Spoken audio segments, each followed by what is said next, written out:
Tonight, a former member of the Holy Redeemer Credit Union Board speaks out. He says Board President Wendy Castillo should step aside for the time being. You'll hear his explanation. While HRCU comes thundering back at 7 News for our report on Friday. Plus, Minister Henry Charles says the media should not call the Budna investigation a cover-up. You'll hear the testy back and forth on that. Plus, the Minister of Education apologizes to the Stain family for the school bus that left their 5-year-old son to wander the street. Also, we'll have the NTUCB demanding that government reverse course on its plan to sue its own ombudsman. We've got details of these and other stories in our newscast for tonight, November 3rd, 2025. Good evening. With your news, I'm Indira Craig.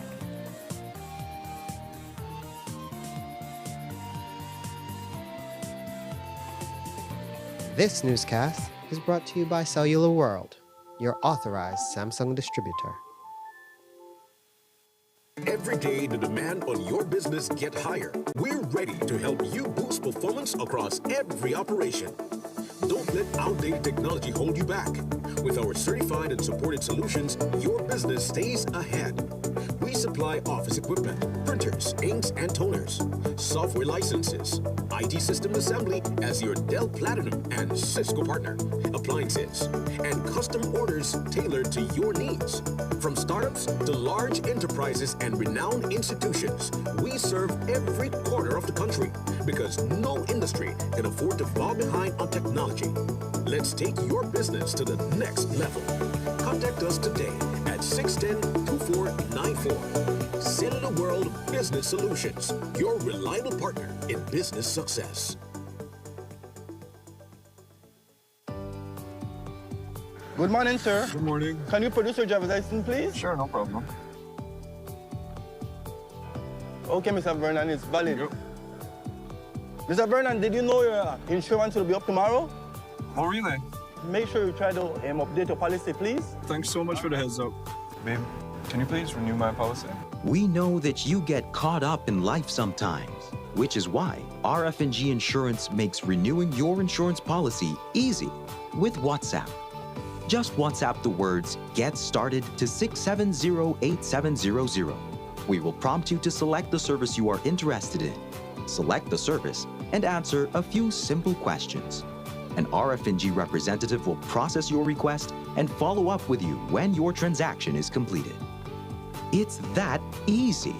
Use WhatsApp and skip the lines. Remember, it pays to get it right with RF&G Insurance, a Row Group company. Are you still circling around the city, searching high and low for a parking spot?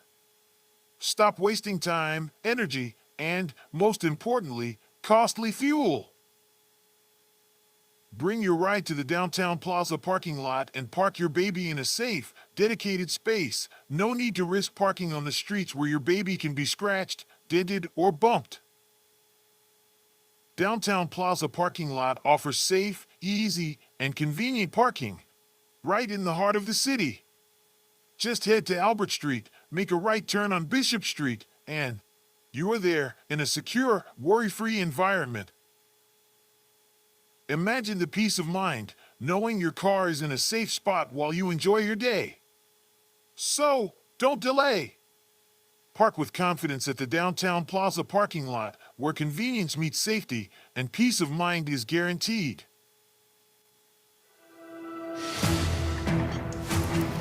At Atlantic Bank, we stand as more than just a financial institution. We are your partners in progress, dedicated to fostering your success by providing tailored solutions to micro, small, and medium enterprises. Your successes are our triumphs, and every success story deserves to be celebrated. We pledge to stand by you every step of the way. Today, we celebrate the values that define you with your unwavering dedication, steadfast commitment, boundless innovation, resolute work ethic, and unyielding ambition. we will navigate challenges, seize opportunities, and continue building the future together. In Toyota, we think that when you trust the timing of your life, life becomes easy to drive.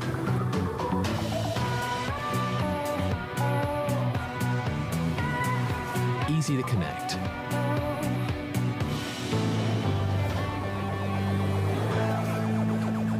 Easy to start.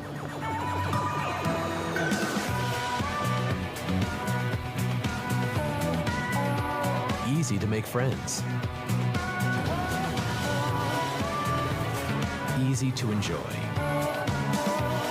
Because if you can trust in a car that's easy to drive, shine, and fit, life is also easy to live, trust, and enjoy. Easy to drive is to live life with the confidence that only Toyota can provide you. New Toyota Raves. Easy to drive, easy to live.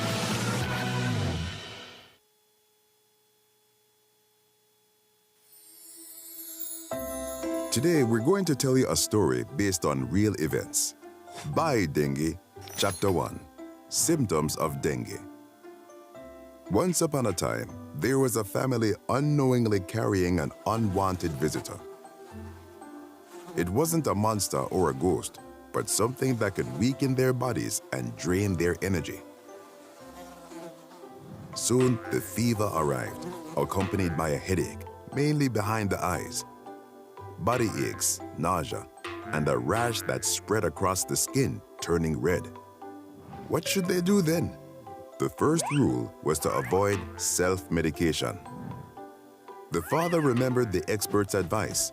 The key is to seek help early. So, without hesitation, he went to the nearest health center, where he received the necessary care. But the story didn't end there. If another family member experienced the same symptoms, they were sent home with a list of recommendations for proper care. Rest became his most effective shield, and hydration his most powerful weapon. Drinking plenty of fluids, especially oral rehydration salts, were his allies in recovery. That's how the family learned that early action could make all the difference in ensuring a happy ending to this story. So, that's all, folks. But remember, always take care of your health.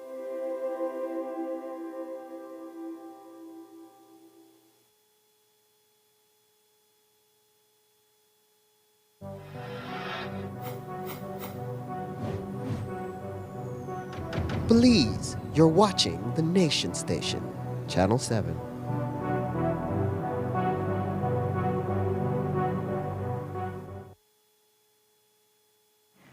Tonight, a former longtime member of the board of the Holy Redeemer Credit Union is speaking out and saying President of the board, Wendy Castillo, should step aside at least while her loan is investigated. As we reported on Friday night, Castillo made a $622,000 loan from the HRCU in June 2024. And in September, HRCU's internal auditor raised a number of flags, saying that key documentation was missing and that there were deviations from the board's policy and procedures. Castillo has maintained that all proper procedures were followed and that all requirements were met.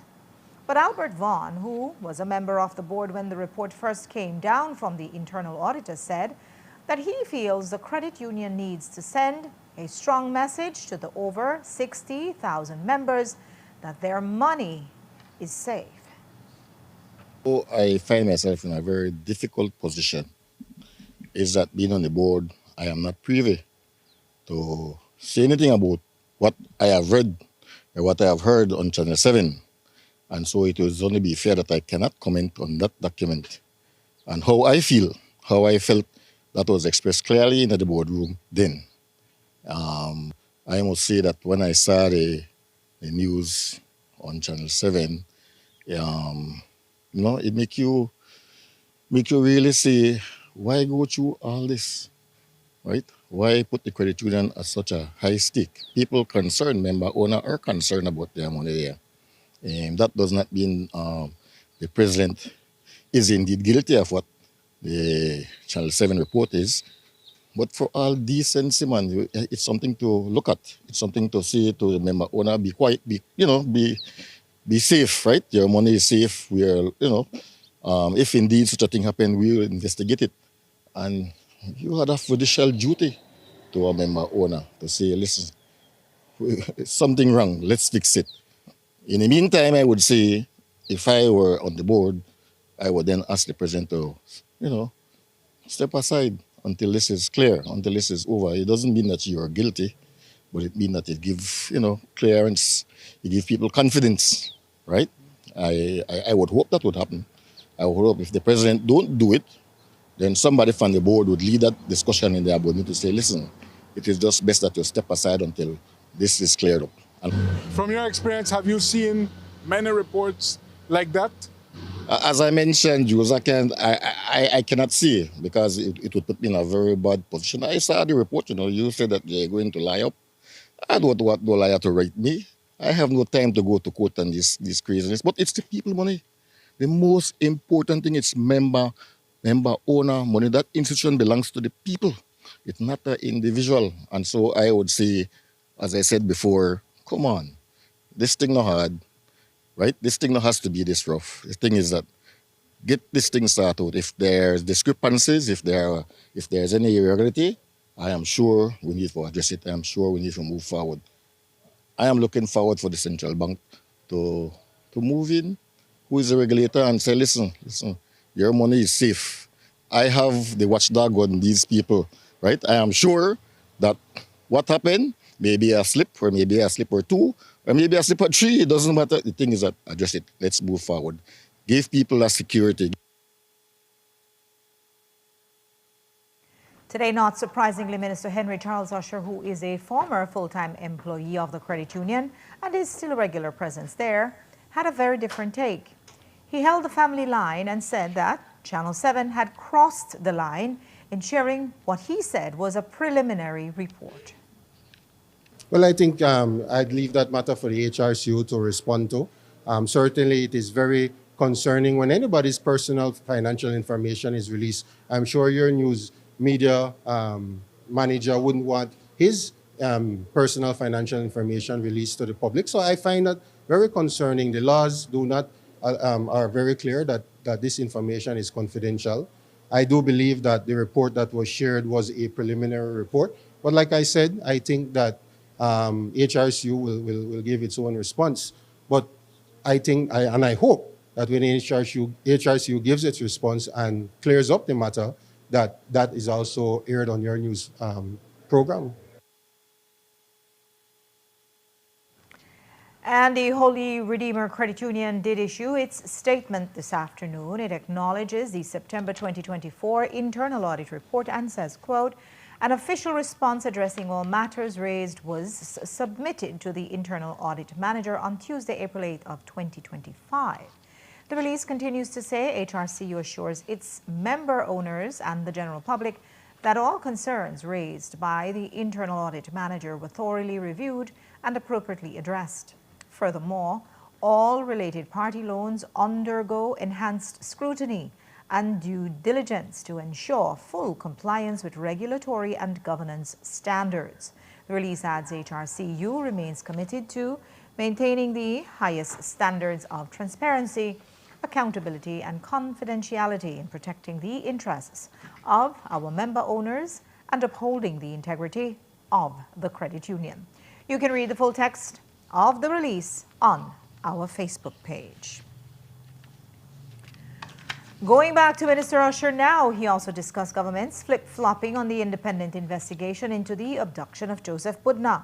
As we have reported, government sheepishly announced last week that there was no available legal avenue to set up an independent investigation.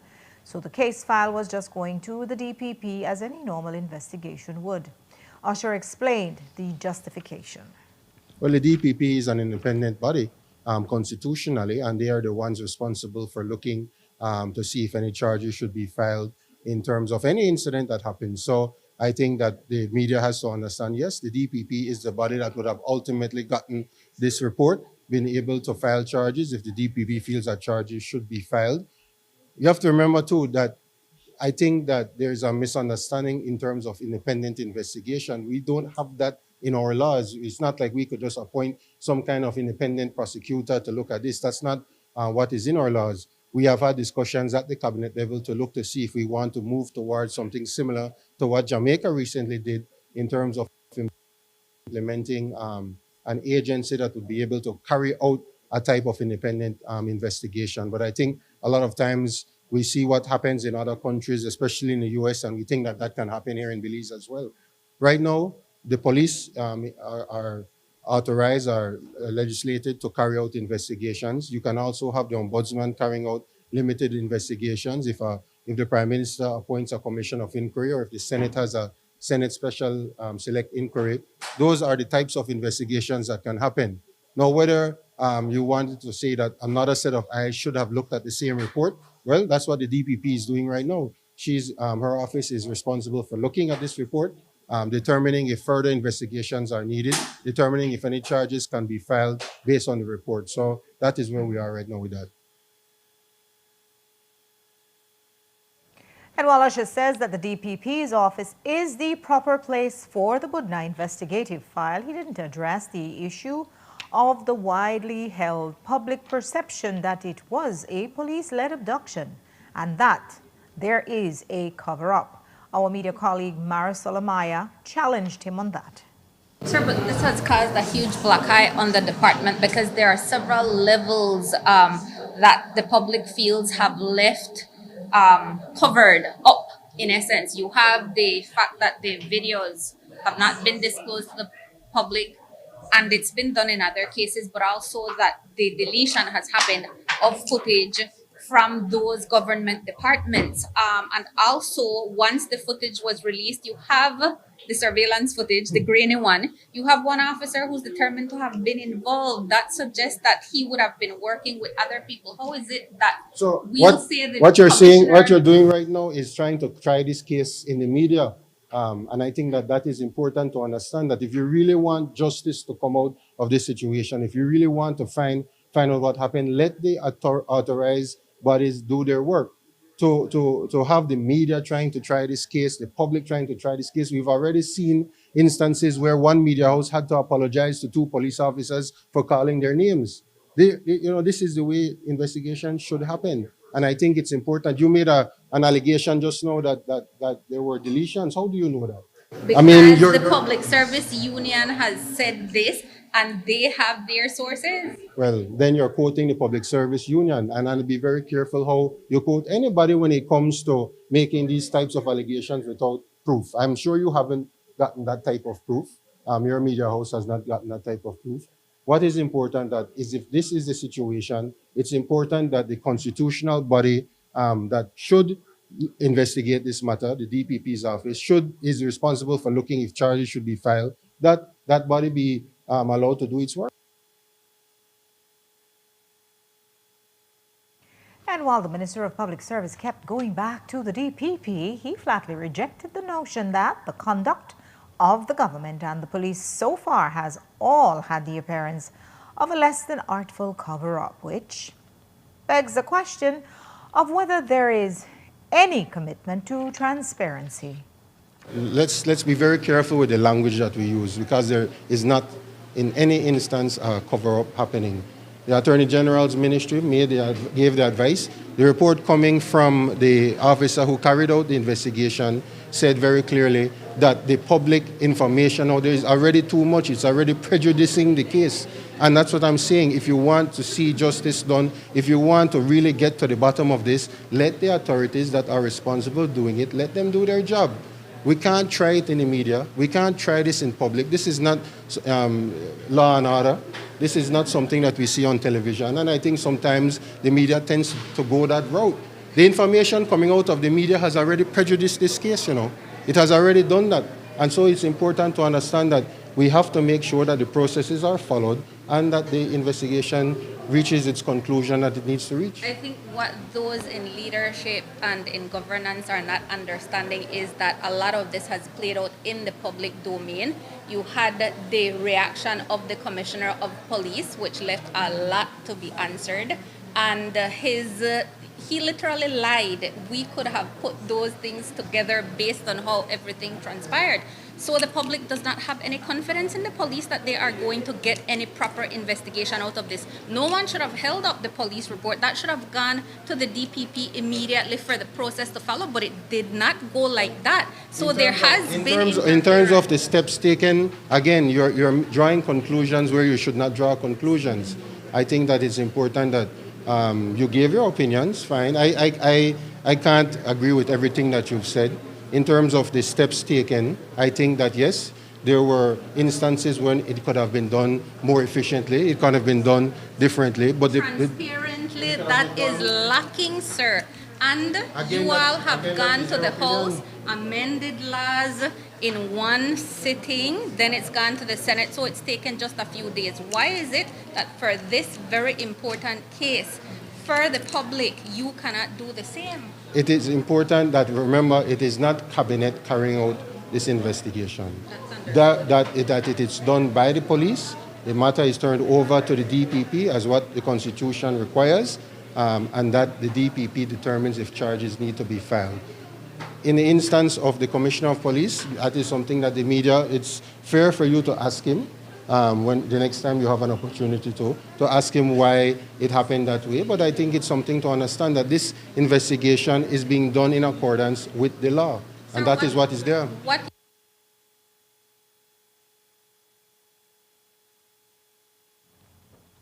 We take a break now. When we come back, the National Trade Union Congress demands that government reverse course on its plan to sue its own ombudsman. Don't go away.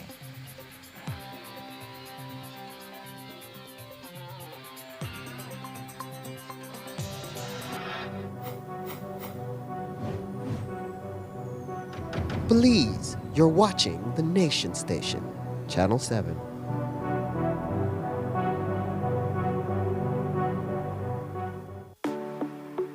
At Benny's, we have tiles to match any decor, whether it's classic, modern, or bold. Visit a Benny store near you to meet with a sales representative that will assist you in calculating and selecting the right tiles for your floors and walls. Choose from our vast assortment of colors, textures, styles, and finishes. The perfect tile for every space at a price that can't be beat.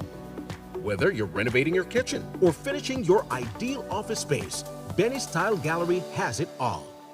Benny's, quality and savings. The roads of Belize connect us all. Riders, drivers, families, friends. Every day begins with a little routine and the confidence that life's journeys are protected. From school drop-off through the daily grind and everything in between, each with different roads ahead, yet one common goal: to arrive safely. Atlantic Insurance stands with Belize's riders and motorists with affordable protection, support, and peace of mind for the journey ahead. For the roads we share and the lives we protect, Atlantic Insurance is by your side, insuring you from life's unexpected. Atlantic Insurance, insuring you from life's unexpected. Want all the postpaid perks without the commitment? Now you can with Smart Supercharged prepaid plans. All the talk, text, and data you need. No contracts, no hassle. Pay upfront for your package and enjoy total freedom. No commitments. Just simple, flexible plans that fit your life. Pick your power, Core, Edge, or Prime. Prepaid plans, ready when you ready. Commit to no commitments and get yours today. Dial 7526 or *100 key, use the Smart app, or visit a Gimme Dollar agent to purchase today. Smart, bringing people together.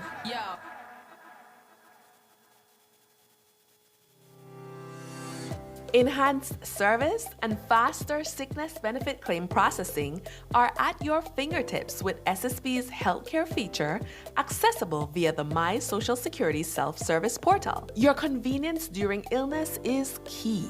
Now your doctor can certify your period of illness and your employer can confirm your employment details digitally, eliminating the need to visit our office. But wait, it gets better. You can also review the medical certificate provided by your doctor in your My Social Security account, along with real-time processing updates, keeping you informed.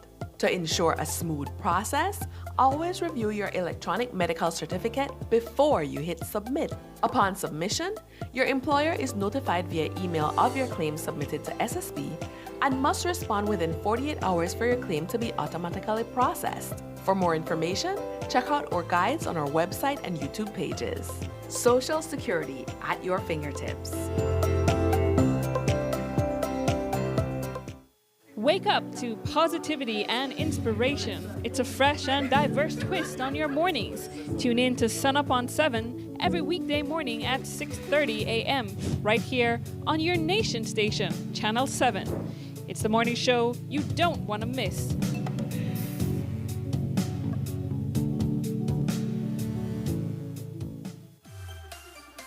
This Christmas, get into the joy with Uno. Imagine winning a shiny motorcycle, a brand new TV, a brand new fan, or grocery coupons to make your holiday shopping easier. The surprises keep coming. All you have to do is visit Uno, and for every $25 on fuel, you'll get a coupon. Fill out and participate. Get one coupon for each quart of Uno lubricants or 2 for a gallon. Visit your nearest Uno gas station today. Fill your tank and drive into Christmas cheer with Uno. Uno gas stations. Un grupo de gente que hemos trabajado muy duro y la tierra es para la gente de Bellavista. ¿Para qué? Para que los jóvenes puedan tener tierra. ¿Para qué? Para que los jóvenes puedan desarrollarse en el futuro. Algo que les hacía falta por mucho tiempo. Nuestros padres vienen de las fincas bananeras. Somos gentes que hemos sufrido mucho. Y ustedes como jóvenes se merecen mejores oportunidades. If you didn't have land before, you will have land now. Once you have land, you have wealth. I think they want to build, they want to settle. I'm already having dreams of my home and everything. You know, the wires are just, I'm really excited. I'm really happy. I can finally begin to build a house. It's just a great feeling, you know. Mi amigo es un hermano, una persona para el pobre. ¿Estamos de acuerdo?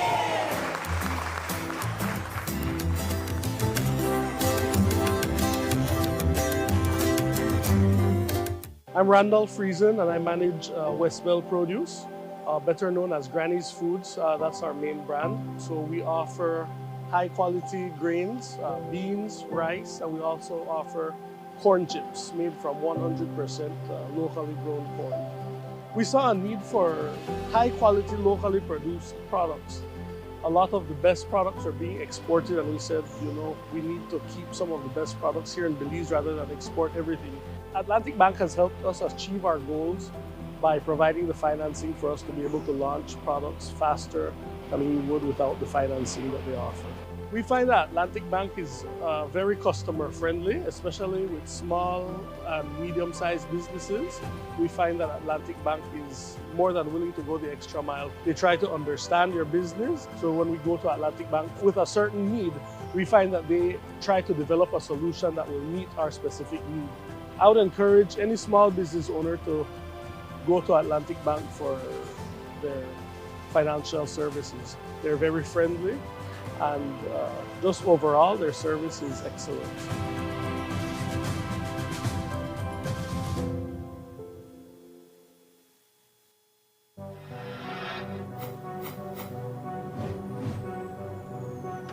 Belize, you're watching the Nation Station, Channel 7.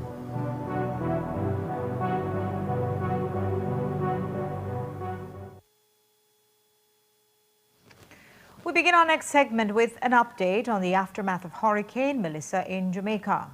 So far, 28 persons have been confirmed dead, but a vast majority of Jamaicans are still without electricity and telephone service. So authorities have no real idea how many people died in many areas of the country.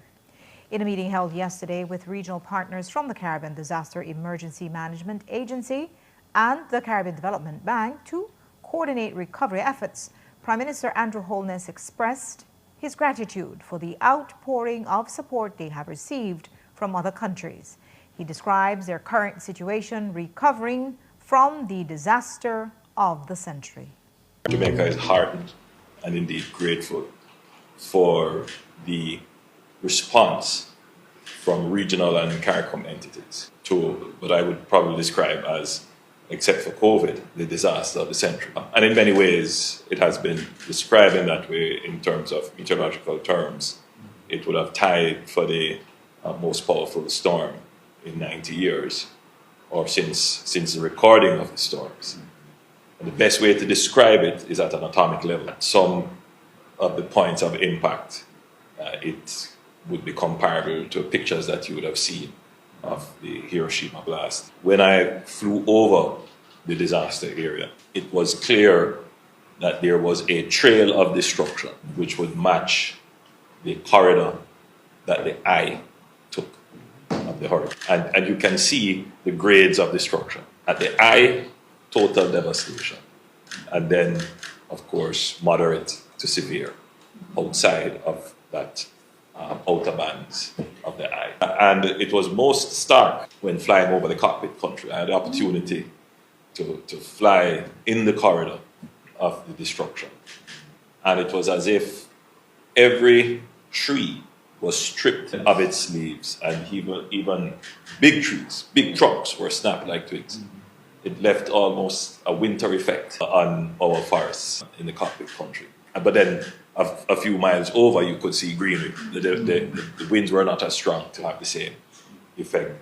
But of course, the real disaster is the human disaster. People who are left homeless, people who are dislocated, children who are traumatized. But you know, the Jamaican spirit is naturally one of resilience.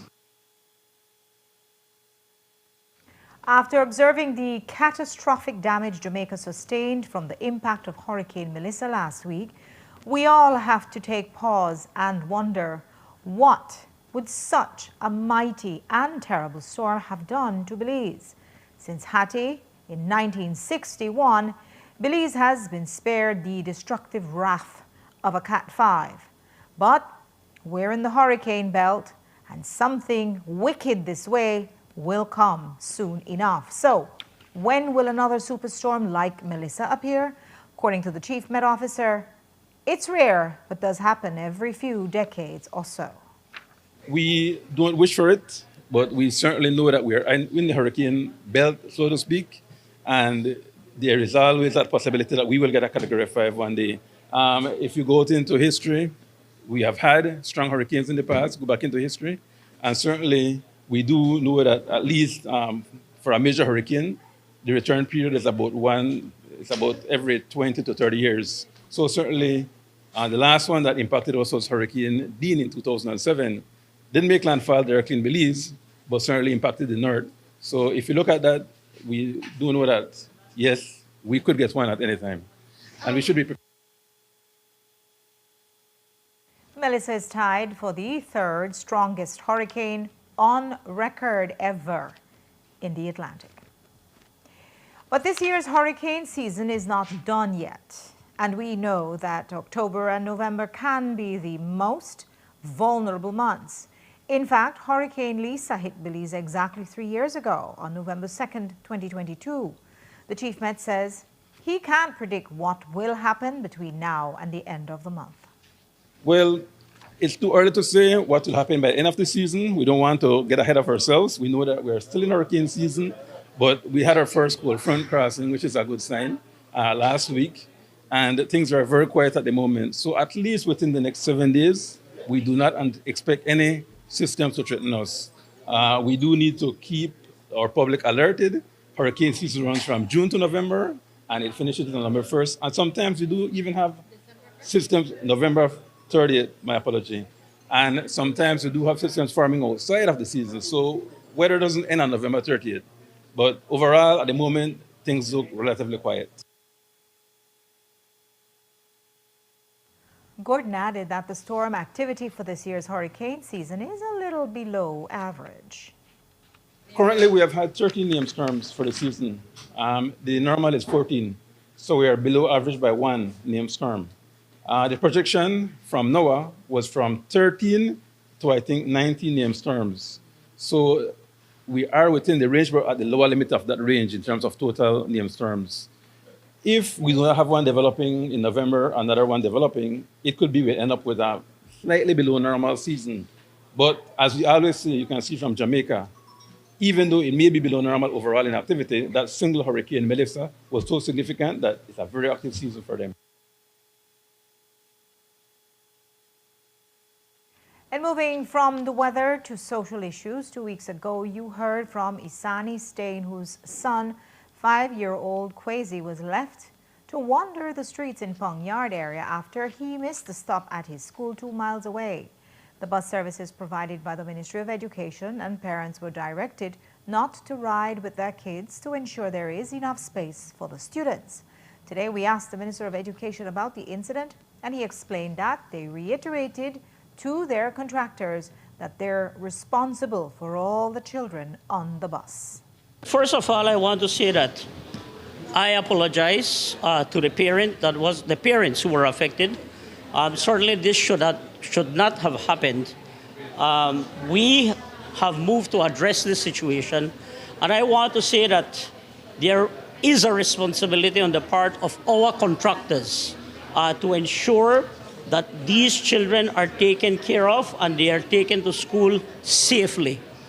The matter of whether parents can ride on the bus or not is a matter that, as by way of policy, because we want to make sure that the students are safe, there is enough space for them, and that can become an issue if you allow parents, to be riding because you may not have enough space. But it's a matter that we are reviewing.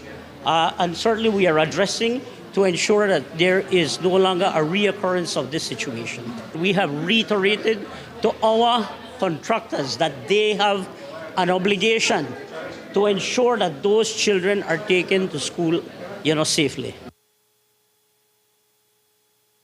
In other government news, as we've been reporting, the government is taking its own ombudsman to court. The Attorney General has filed an appeal of a recent decision by the ombudsman, who recommended to him that he publicly disclose the amounts paid to stop law firms to defend government in the top law firms, that is, to defend government in a pre-election challenge to the voters list. This was after the Attorney General had rejected a Freedom of Information request by activist Jerry Enriquez. Today, the Public Service Minister tried to soften the spin and said government is using the legal channels given to it by law. I think that the way the media has characterized this is inaccurate. The ombudsman made a decision. According to the Ombudsman's Act, if the decision is one that is not agreed to, you can appeal it as a lower court appeal. That is what the Act says. So this is really just an appeal of the decision made. It's not taking the ombudsman to court. It's appealing his decision to make sure that it is done in accordance with what the law requires. And I don't see any problem with of a government or any entity appealing a decision. So this is just part of that dispute resolution process.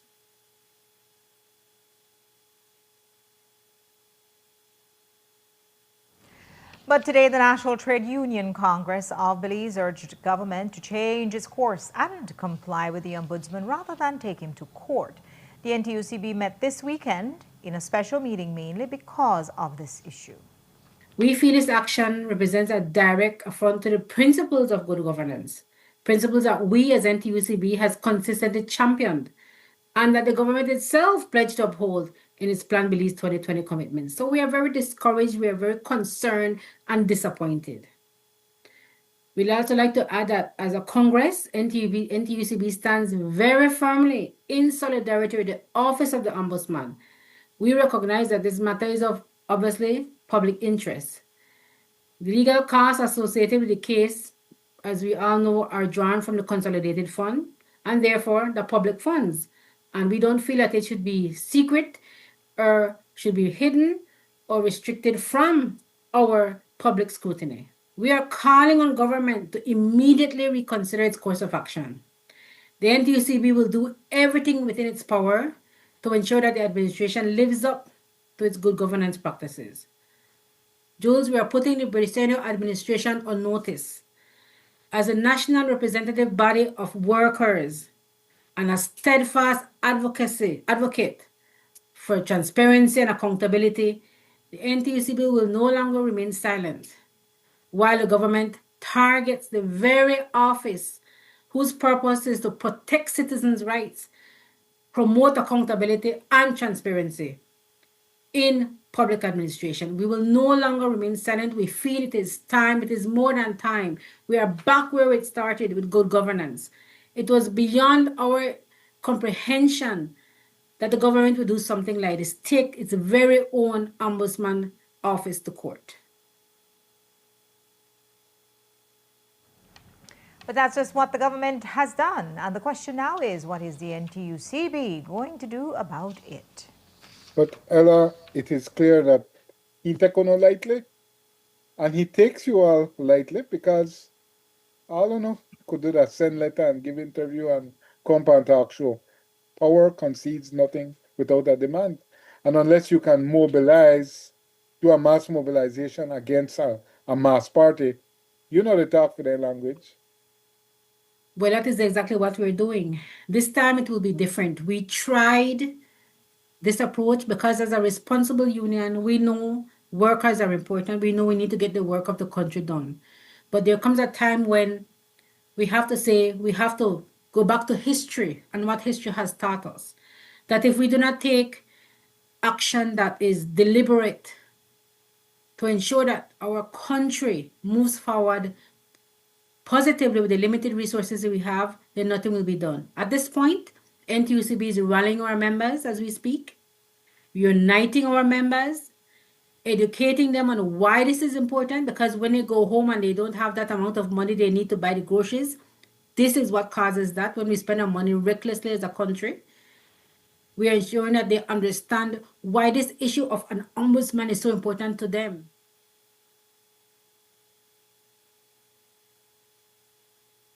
The KHMH Workers Union also put out a statement in support of the Ombudsman. They make a call for, quote, all Belizeans to stand in defense of transparency, accountability, and democratic oversight. The people of Belize have a right to know how their taxes are used, especially when such funds are spent on matters that directly impact our constitution, our elections, and our democracy, end quote. Turning back to Minister Usher, we also asked him about the recent controversy about the hangar area of Belize City. It's a public swimming area, but as a free-for-all recreation spot, it was recently revealed that area residents had made a bid to purchase the land and effectively close down the hangar, citing that fact that it is a public nuisance, host to all types of late-night excess. That proposal was flatly rejected by the Ministry of Natural Resources. Usher, who is the Fort George area rep, says, keep it open by all means. Well, the hangar is not in Fort George. That is in Caribbean Shores, I believe. But certainly I support that the public should have access to that area. That is one of the very few areas that the public has access to the beachfront. So certainly I was very disappointed to hear that certain persons were signing petitions to subdivide it or to block it off. I'm not familiar with exactly what was being done, but I've always supported, just like Belizean Beach, I believe that it should be an area that the public is able to enjoy.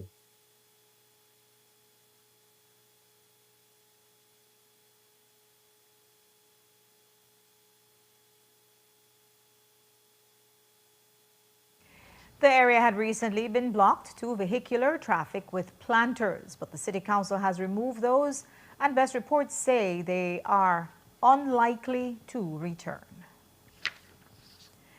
Last week, we told you about the Semi-Autonomous Revenue Authority GOB is attempting to establish, and in the process transferring 200-plus staffers of the Belize Tax Service to the semi-autonomous body. We were told that those resisting to transfer into the wider public service may be planning a strike soon. So we asked the Minister of Public Service about this today. Well, I think that if that is the case, and we haven't gotten any notice, but certainly we want to make sure that we listen to the views coming from the employees from SARA. We know, from the Belize Tax Service. I know that there are some issues being raised with the transition towards the statutory authority. It's something that the government is looking at from the Ministry of Public Service perspective. I've said this before, that we have to make sure that the employees, that the public officers who are working at the Belize Tax Service, that if they choose to go to the wider public service to work in different departments, that we facilitate that as best as possible. You have to remember that this is not a project that came on stream overnight. This is something, a part of the package of reforms for the Belize Tax Service that has been ongoing for the last couple of years, and this is part of that. This is another step in that process. So we'll wait to see if that happens, but certainly we remain open for dialogue with the PSU, with the public officers to make sure that these issues are resolved.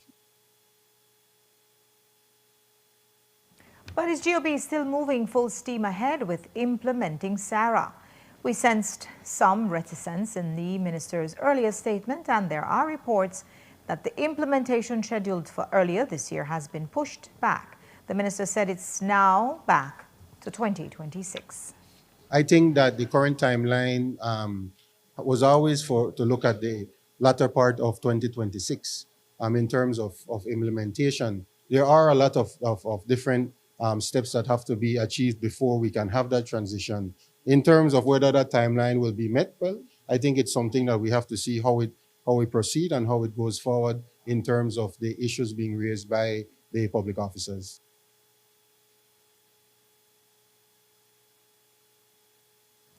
In other government news, the BNTU has written to the Prime Minister asking for a meeting after they say they've been getting reports from their teachers that some of their salaries have not been paid for months.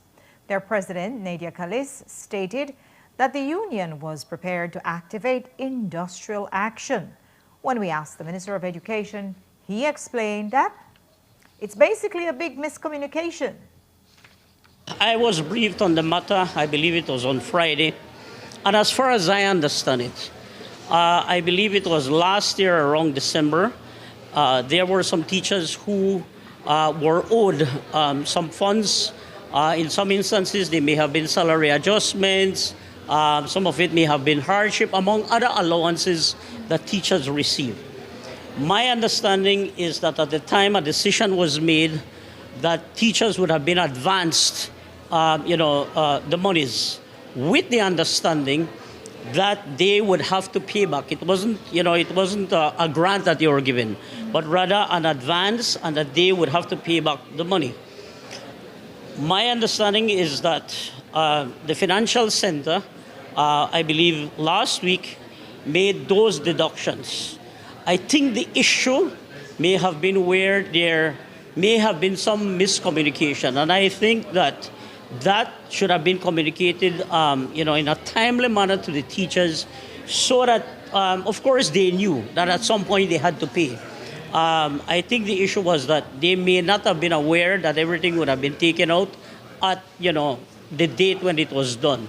So that's a matter that, we are working out. And certainly, let me say from the onset that I understand the concerns, the issues that teachers have, because the truth of the matter is that teachers don't get a lot of pay, a lot of money, and they have their budget.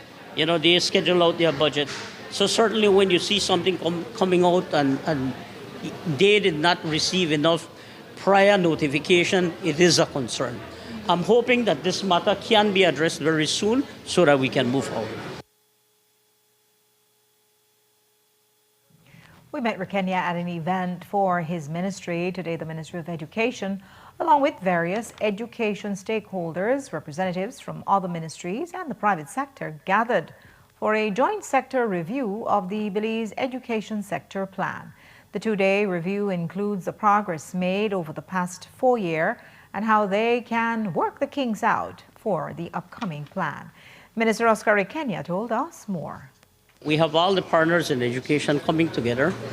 We are looking at the plan 2021-25, that 4-year plan.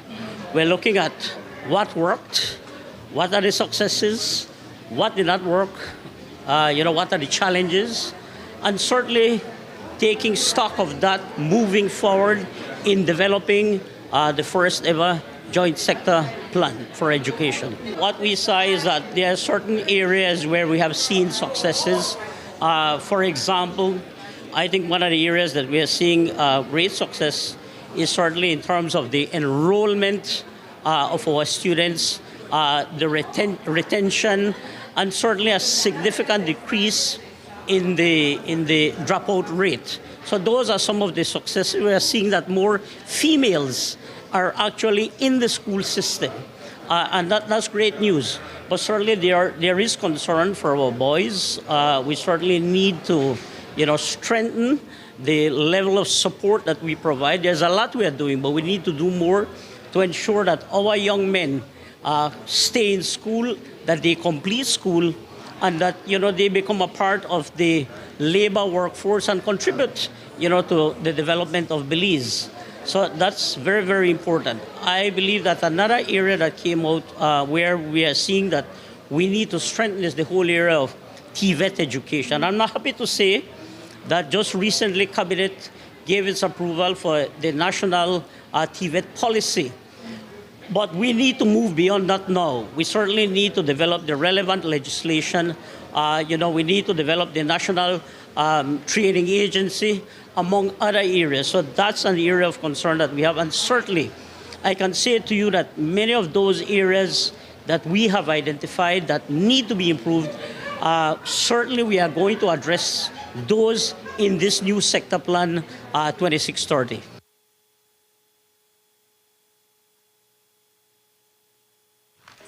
The plan will coincide with the 2026 fiscal year. We'll take a break now. When we come back, we'll take you back to the Met Office, and police say Friday's murder in Corozal is a drug-related hit. Don't go away.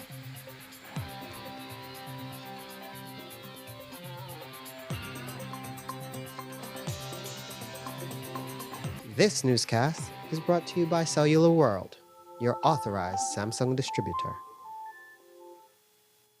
Hey, 06 para mañana. 89, 23. 16. Ya gané con el 10, con el 50 y con el 03. Bolido ahora es más fácil. Ahora puedes jugar tu número de la suerte con Digi Wallet. Regístrate y deposita para comenzar. Descarga la aplicación de Bolido y elige Digi Wallet como tu método de pago y cobro. ¡Ya gané!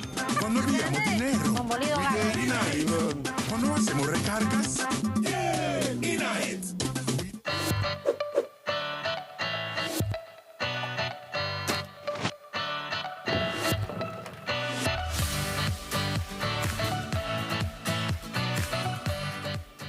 Hey Belize! Our country is known worldwide for its natural beauty, from our barrier reef to our rainforest. But there's a growing threat to our paradise. Global plastic production has skyrocketed to 400 million tons per year, and without action, plastic waste flowing into our waters will nearly triple by 2040, from around 11 million tons in 2016 to around 29 million tons in 2040. Here at home, the situation is just as concerning. In 2024 alone, Belize imported over 13.3 million plastics and over 12 million plastic lids and caps. What might seem like just one plastic bottle or one chips bag adds up quickly. During our National Cleanup Day, almost 26,000 plastic bottles were collected, and that's just one day of effort. But here's the good news. We can all be part of the solution. Use waste bins, keep a litter bag in your car, wait until you find a proper disposal site. These simple actions make a real difference. Join us in keeping Belize clean. Our Belize, our responsibility. Binic. Welcome to the V Department Store. We are conveniently located on Coney Drive in Belize City. That's right on Coney Drive in Belize City. At the V Department Store, we offer a wide variety of groceries, cosmetics, kitchen appliances, kitchenware, electronics, and more.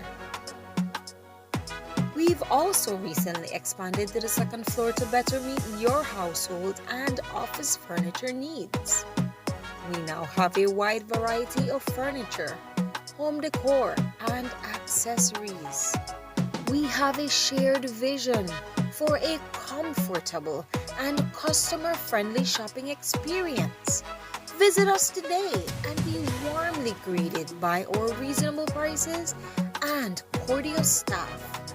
The V Department Store. Experience the ultimate shopping destination.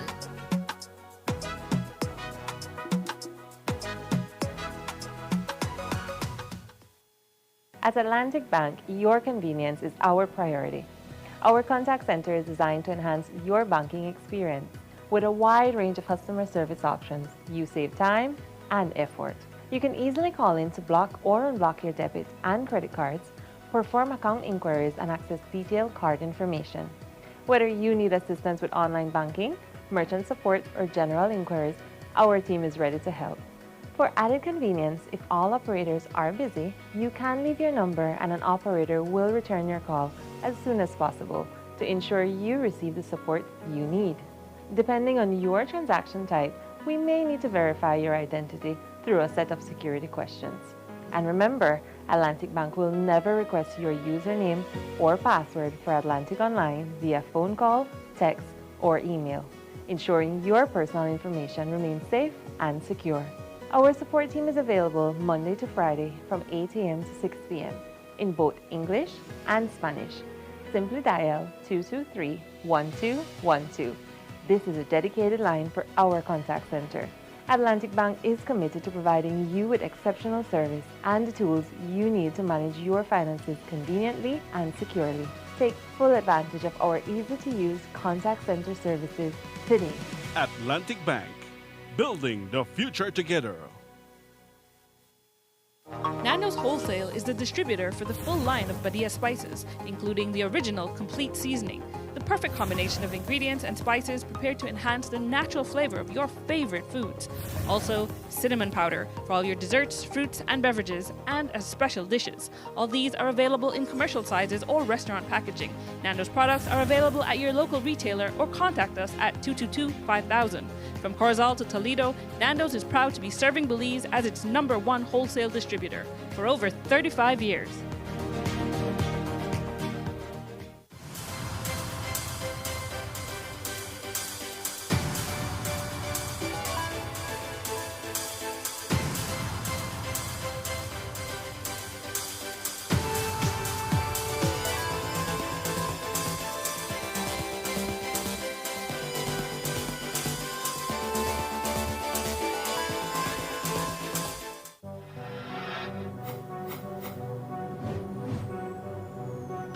Belize, you're watching the Nation Station, Channel 7.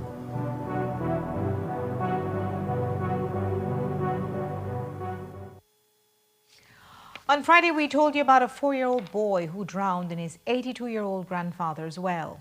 According to police, neighbors had to assist by diving into the well to pull the boy's body out. But will anyone be charged for his death? Here's what ACP Gilberto Romero said. Upon the arrival, Sylvester Alcocer reported he was taking care of his 5-year-old grandson. When he noticed that he was not in the yard, he made checks in the area and he saw a pair of slippers inside a well. He immediately alerted the neighbors and they began searching and could not find the child. Thereafter, some divers from other villages came to assist and the body of the child was recovered inside the well. We are awaiting a post-mortem examination at this time. Can anybody be charged for neglect? Well, a file will be compiled. Different statements will be recorded, interviews conducted, and the file will be forwarded to the DPP for directives. And while police can't say if there will be any neglect charges, as the family explained it on Friday, they realized that 4-year-old Rigel Treminas was missing and went into a mad scramble to find him. Después en eso no sale. Y lo ando buscando y buscando. 3 veces lo estoy hablando, nada. Y el abuelo, como estaba quemando basura allá en la orilla del terreno, no lo vio él tampoco. Solo vimos en el camino, así, ahí está tirado el bike. Pero él, ¿dónde está? ¿Y dónde está? Entonces ya dio como las 3, lo van buscando. Y vemos, destapamos el pozo y ahí están las chanclitas. Pues lo que yo dije, Dios mío, el niño cayó acá. Él dice, anda, busca poco, dice, vamos a verlo. Bien, dice, ¿qué es? Y ahora lo vimos que es las chanclitas de veras, pero él no está encima, abajo está. Y mi hijo 2 veces se metió al pozo. A ver, no lo buscó y el pozo está demasiado hondo, 20 pies de agua. Y ahora no podemos sacarlo. ¿Cómo lo vamos a sacar? Es una gran pérdida para nosotros que haya pasado eso, y los accidentes siempre pasan, y pues yo solo digo digo a los parents que tengamos más cuidados con nuestros niños, con pues, los pozos y esos, cualquier accidente, pero tener más precaución, no perderles la vista, aunque a veces no podemos ser perfectos, pero siempre constante tener un ojo sobre los niños y ponerlos como prioridad, y no, pues a veces nos distraemos mucho con los teléfonos y cosas así, y luego lo lamentamos y ya, la vida ya no se puede regresar, y es una lástima porque es un niño lleno de vida y es un dolor tan fuerte. And keeping it in the Corozal district, we have an update on the man who was murdered in broad daylight on Friday in the Finca Solano area of town. Today, the police told us that the incident may have been drug-related and they are currently seeking known suspects. Investigation revealed that Veos was heading towards his vehicle when he was approached by 2 male persons, one who pulled out a firearm and fired several shots towards his direction, causing his fatal injuries. We are seeking 3 suspects in regards to this murder. Is it drug-related? That is the information we're receiving. It is drug-related. Is he known to police? Yes, he's known to police. The men you're seeking, they're also known to police? Yes, they are known to police. They are from Corozal. 2 more men on motorcycles lost their lives on Saturday in separate incidents. The first occurred in Cayo and took the life of Gerson Fayub. By the time the police arrived at La Loma Luz Hospital, he'd already passed away. ACP Romero told us more. Information that Fayub was riding his motorcycle. He lost control and he hit a cement structure in the area. He was taken for treatment where he succumbed to his injuries. Is the police think he was intoxicated? We do not know at this time. After the post-mortem, a blood sample will be obtained and tests will be done. Was he wearing a helmet? I cannot say if he was wearing a helmet. Then again on Saturday, police responded to another accident on the Hummingbird Highway between miles 48 and 49. Upon the arrival, they saw again a motorcycle with damages. A male person was seen in the area unconscious. He was identified as Jorge Gonzalez. Gonzalez was taken for treatment where he succumbed to his injuries. Investigation revealed that Gonzalez was riding his motorcycle when he lost control. He fell to the street. That is what caused his injuries.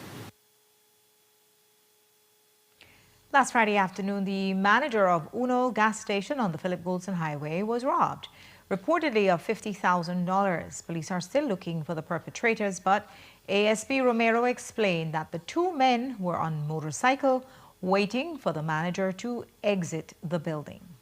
Upon the arrival, a complainant, Eric Chi, the manager, reported that he was going towards his vehicle to make a deposit when he was approached by a male person who pulled out a firearm and he was held up. He was then thrown to the floor. Another male person then approached who was on a motorcycle. They both robbed him of a large quantity of cash. Thereafter, they got on a motorcycle and drove off. We are seeking 2 suspects in regards to this robbery. Were they sort of like waiting him out? Did they know he had money? Yes, we have information that they were at a parking lot beside the gas station waiting. And when this manager came out, then he was attacked. Is there any notion that it might have been an inside job? We are looking at that, but at this time we have not gathered any evidence to charge anyone. Does the gas station have cameras? Yes, there are cameras in that area.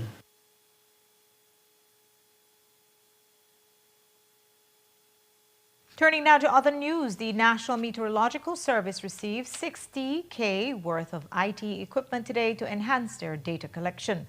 We spoke to the Minister of Disaster Risk Management and the Chief Met Officer about how this upgrade can help to save lives and infrastructure from future climate change events.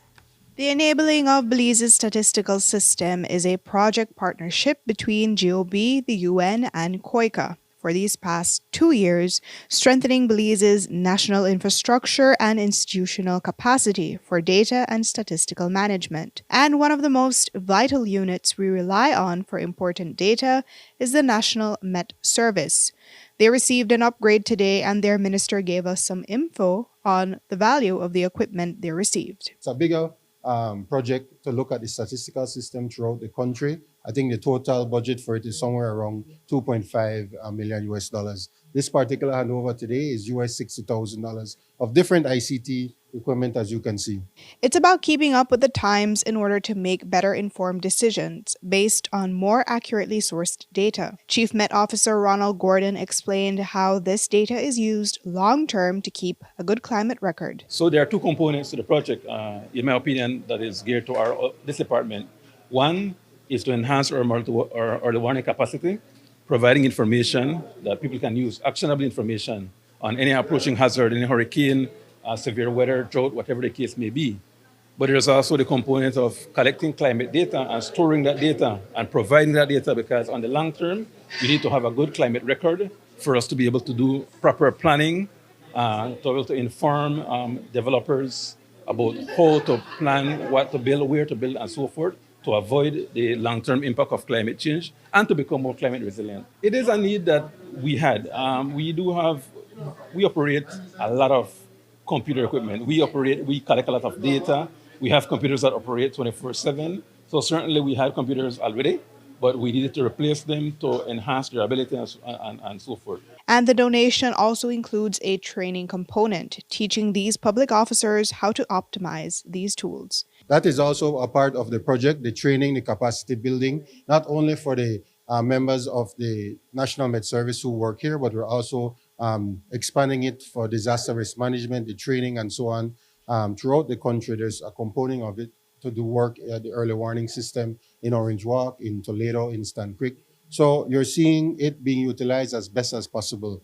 As we mentioned in there, we know that in the international environment right now, funding for these types of projects are getting less and less. So we have to be able to make the most of it, be as efficient as possible, and spread it to as many persons as possible to be able to utilize this service and this equipment. Jo Marie Lanza, 7 News. And finally tonight, the Leadership Intervention Unit was in the BLC Gang's turf on Friday for a spiritual revival to bring some place to that gang-controlled neighborhood. The acting director, Andrew Dawson, explained that by launching the spiritual part of the unity, they can help the residents of the area become closer to God and thus make better decisions. He explained more. Today we're having our revival, our first for 2025, moving into 2026. And of course the team is living beyond our norms and reality. LIU itself is a holistic type of intervention unit, and we wanted to now focus on the spiritual intervention or ramp up our efforts to our spiritual intervention. So this is our first effort as it relates to bringing spirituality within these communities and working on individuals as a whole person. Right, I believe that the spirituality guides the moral compass. It adds to these individuals' decision-making skills, and of course, it gives them an opportunity to know God and to love others as though they love themselves and be their brother's keeper. So essentially, we want to build on that foundation where spirituality can help heal, especially these individuals who have been faced with so many traumatic experiences.